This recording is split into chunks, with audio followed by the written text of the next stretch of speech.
Welcome to the Generation Cedar podcast. I'm Kelly Crawford, wife and homeschooling mom to 11. You have come to the right place if you crave to live and parent with purpose and need encouragement and inspiration to do your most important job, raising kids for the kingdom. Join me here every other Monday for your short, powerful shot in the arm. Let's dive into today's episode. In today's episode, I am talking to you parents out there who are considering homeschooling for so many good reasons. Things are just getting crazy out there. And if you're a Christian, especially, so many reasons to homeschool, so many reasons to pull your kids out of the government classroom. But if you're considering homeschooling, and even if you're already homeschooling, there are going to be some nuggets in today's episode that are going to be really encouraging. So stick around. But I want to talk to you if you are considering homeschooling and it scares you to death. I want you to take a deep breath. You're not alone. Every parent who thinks about heading down the journey of homeschooling has fears. I had fears. Everybody has fears. I remember when I first decided, we were talking about it, discussing it for a while. I couldn't believe that we were actually going to take this leap into the unknown. I read everything I could read. I listened. I worried. I second guessed. But now, as a veteran homeschool mom of 23 years, let me start by putting your mind at ease and answering just some common questions. We all had, questions I'm sure you have. The first is always about socialization. This question needs to die, but unfortunately, I don't think it is anytime soon. Parents are so afraid that their kids won't be properly socialized.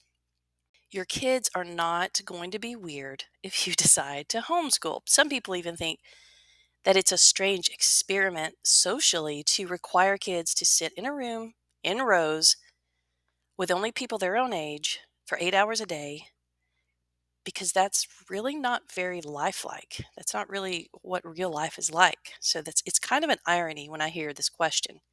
The reality is that even if you homeschool, there are countless, and I mean countless, opportunities for your kids to be around other people, to participate in sports, activities, events, maybe even more realistic settings, getting to interact with people of all ages and various walks of life. In my opinion, it's so much easier to give your kids a proper social life when they are not confined to, being in a room, like I said, with people their own age. Our kids, personally, boy, there's a lot of socialization going on. We have to dial back our social life a little bit. So lay that fear aside. It's not real. The second question I get asked a lot is, I'm not qualified. How am I qualified to teach? I don't have a teaching degree. Yes, you are. You are. Okay. Let's talk for a minute. You had a baby once upon a time.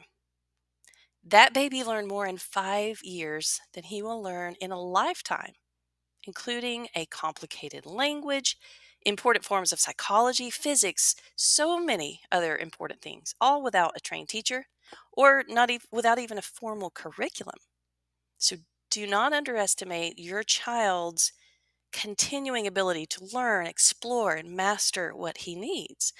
Besides that, there's never been a better time to homeschool. The resources available to you are immeasurable. If you can simply provide resources and an environment conducive to exploration and questioning, and this is so easy to do in the day we live in, you, my friend, are qualified to homeschool. And I want to flesh this out a little more because it's such a passion of mine.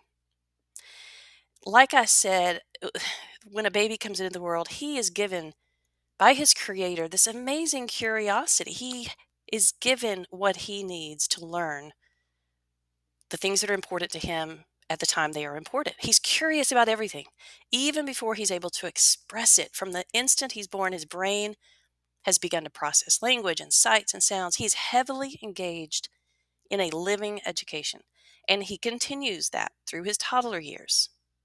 Okay. Everything is his teacher. You, as his parent, are his teacher. His experiences are his teachers. Everything he's exposed to, he's learning.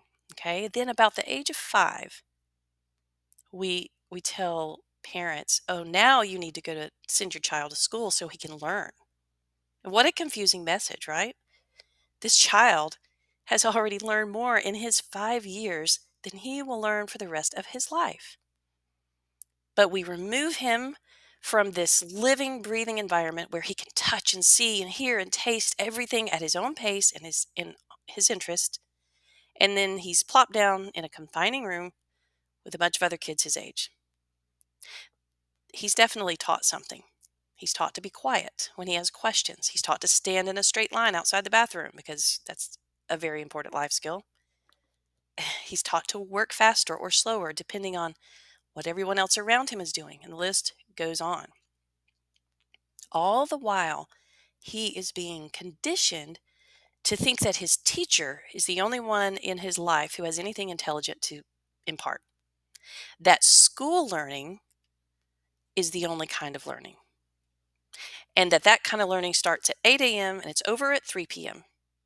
But education has taken on a different meaning. So we confuse schooling with education.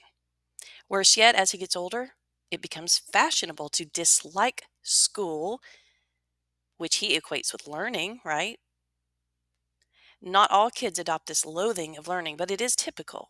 And even worse, these older children being forced to conform to the average curriculum, work at an average pace, and study the average subjects are robbed of the ability to indulge their natural gifts, their natural talents and bents.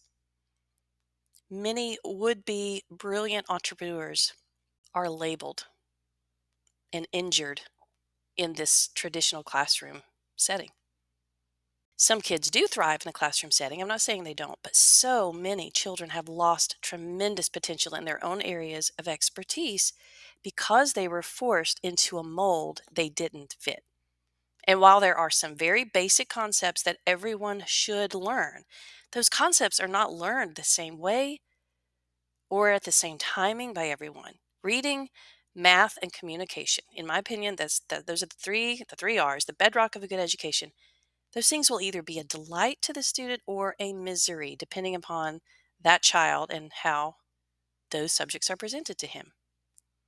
So our job as parents to inspire our children to love to learn. That's the pivotal point of all his learning experiences to follow. So how is a person educated? By following their God-given curiosity and love of discovering things. It's when that natural love is squelched that we lose the real potential for education. Does it take a certified teacher to teach? Absolutely not. It takes nothing more than the ability to lead a child to answers. Can I take my child to the library? Can we read together? Then I can teach and I can do it well. Can we discuss things? Can we have conversations? Can we find the answers to things, to questions that come up? Can we visit other people with expertise in different areas of subjects and find answers from them? Can I ask someone who knows what I don't know? Can we take a trip? Can we go to a museum? Can we learn how to think about the experiences around us? Can we learn how to communicate well by communicating? And I would throw in copywork. That's our favorite form of English.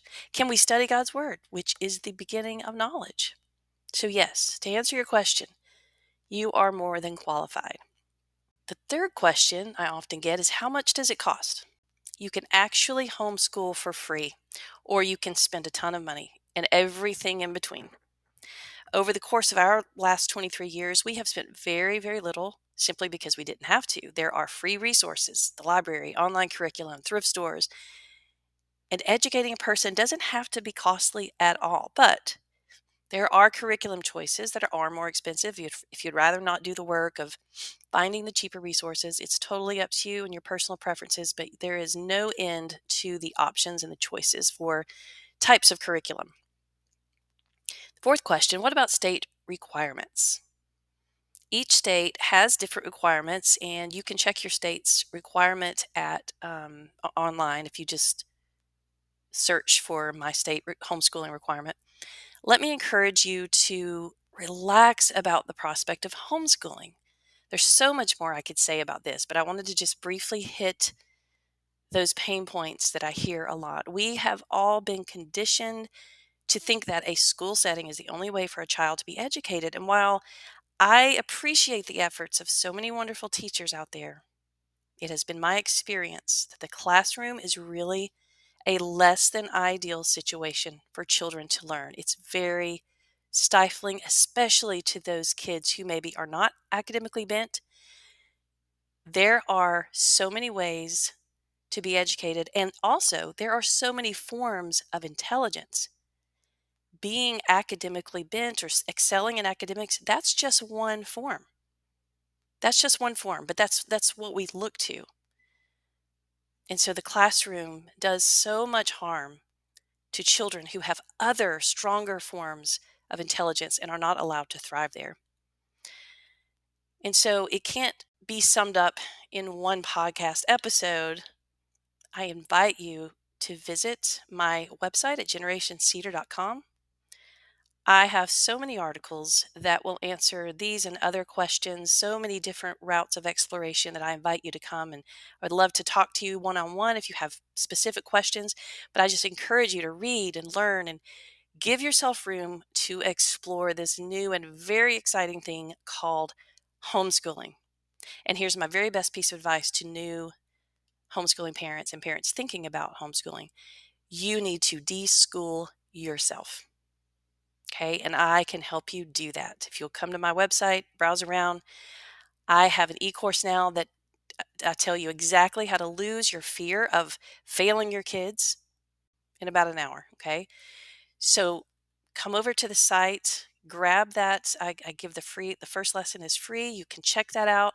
I think it will just give you so much confidence moving forward with your decision. Thanks so much for listening today. Hey, I'd love to hear from you. You can contact me through my blog at generationscedar.com or catch me on Facebook or Instagram. Tell me what has helped you, tell me what you'd like to hear, or just tell me your story. Until next time.